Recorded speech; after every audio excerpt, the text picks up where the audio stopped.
Quel rôle vous avez joué, vous, dans la réconciliation entre Baba Kyungu et le Etienne Tshisekedi? Voilà, la réconciliation entre Baba Kyungu et le père Etienne Tshisekedi. Et heureusement, tu es un témoin vivant. Mais vous viviez dans ma maison, ensemble avec Baba, on était ensemble. Oui. Tu étais encore très jeune. C'était à l'époque des Gévois. Tu avais assisté dans la réunion. Oui, parce que... Où Baba a refusé la réconciliation. Où le vieux Pierre Lumbi a refusé la réconciliation, où le vieux Mando Simba a refusé la réconciliation. Je pose la problématique. Oui. Tout le monde considérait qu'aller s'aligner derrière Etienne Tshisekedi, c'était abdiquer, surtout que l'IDP était en train de négocier à Ibiza. Et en ce qui concernait les Katangais, voir Baba se mettre sous l'autorité de feu Papa Etienne Tshisekedi, c'était vraiment une sorte de trahison. Mais le chairman estimait que dans l'intérêt de pays, laisse-moi terminer. Je parle avec Baba, Baba parle avec Pierre Lumbi, avec Didier Mwando. Je suis contredit par le noyau. Je me réveille, tu dormais. Je me réveille, je vais dans la chambre de Baba à 3 h du matin. Et mon épouse me pose la question, je dis non, je dois voir Baba. Parce que quand j'avais dit qu'on se réconcilie, tu étais là, Baba ne voulait pas entendre parler. Je suis allé à 3 h 20 voir Baba. Et Baba était catégorique.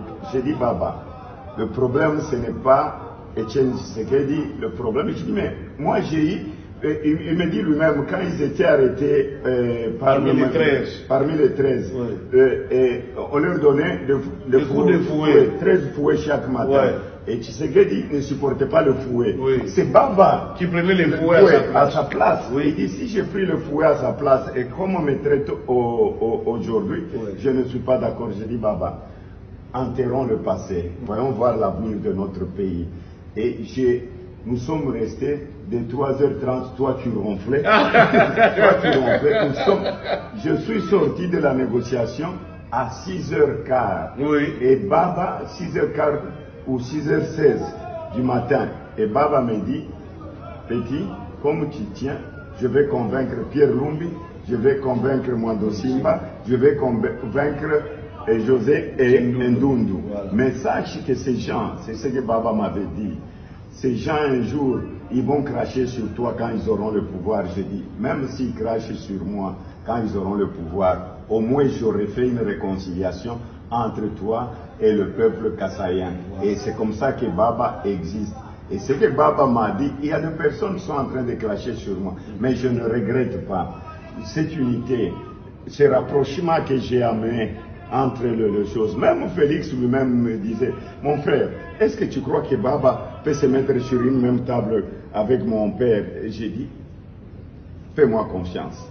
Moi, je suis là, je ne suis pas là pour des intérêts politiques, je suis là pour l'intérêt de mon pays. Et Baba a accepté et Baba l'a fait. En tout cas, c'est moi qui ai pris la photo, la grande poignée des mains historiques entre les deux géants. Je sais aussi ce que Baba me disait, en disant que Moïse vraiment lui cassait la tête. Moïse était entêté. Moïse, vous savez, vous étiez assis sur un banc là. Je vous ai pris la photo. C'était chaud. C'était chaud. Il se lève. Et quand tu vois Baba tenir sa ceinture, c'est qu'il est vraiment. Il dit, mais Moïse, c'est ce qu'il comprend les choses. Il dit, mais tu vois, moi quand je rentre au Katanga, on me voit. Vraiment. Qu'est-ce que les Katangais vont dire? Est-ce que Moïse comprend tout ça? Mais voilà, ça c'était. Alors, moi, quand j'ai travaillé pour mon grand frère, à l'âge de 21 ans, je commence aussi mon business. Je commence mon business.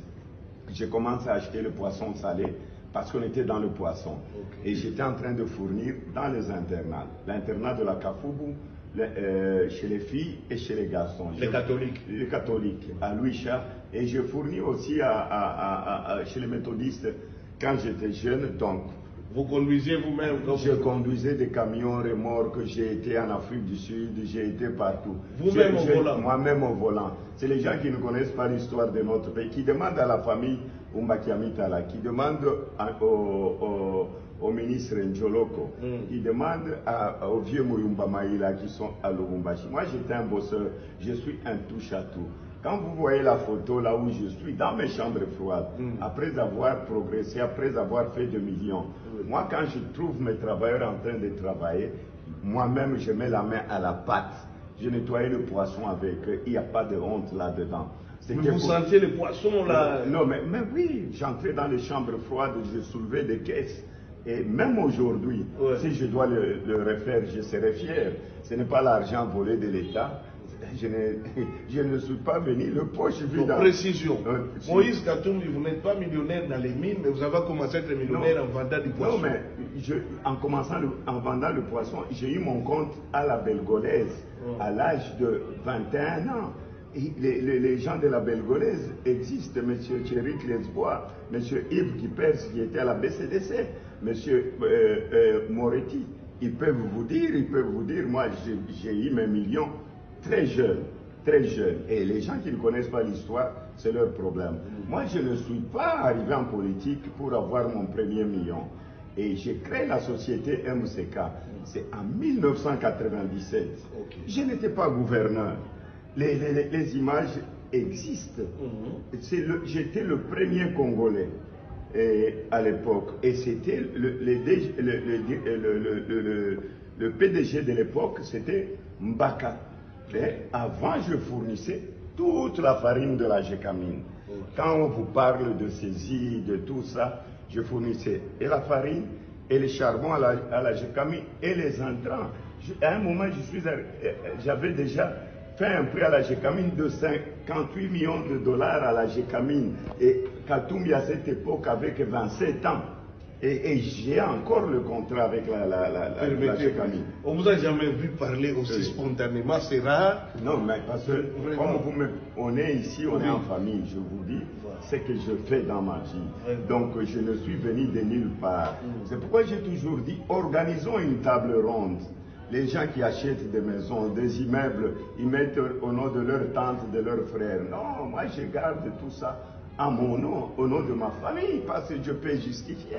Mais en 2010, on m'a porté plainte en Belgique, soi-disant, peut-être que j'avais touché dans la caisse de l'État.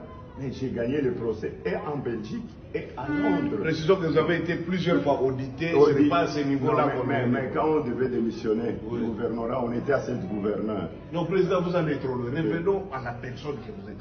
Les Moïse Katumbi, gouverneur, tout le monde. Non, c'est pour te dire. Non, mais Moïse Katumbi n'a rien à cacher. J'ai bossé très dur dans ma vie.